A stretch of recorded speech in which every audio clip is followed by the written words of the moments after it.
Nangako ang Department of Education o DepEd na magtalaga ng 15,000 punong guro sa mga pampublikong paaralan ngayong taon. Sa kasalukuyan, 55% ng mga pampublikong paaralan sa bansa ay walang principal dahil sa mababang passing rate sa National Qualifying Examination for School Heads at iba pang hamon.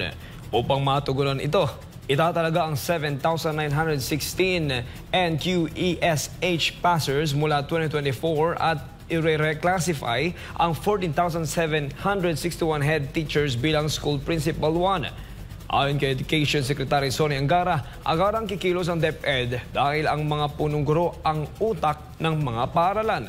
Maglalabas din ng panuntunan ng DepEd upang matiyak na may babalik sa kanilang eskwelahan ang mga principal na naitatalaga sa ibang opisina. Target ng ahensya na makamit ang 1:1 ratio ng principal kada paaralan pagsapit ng 2026.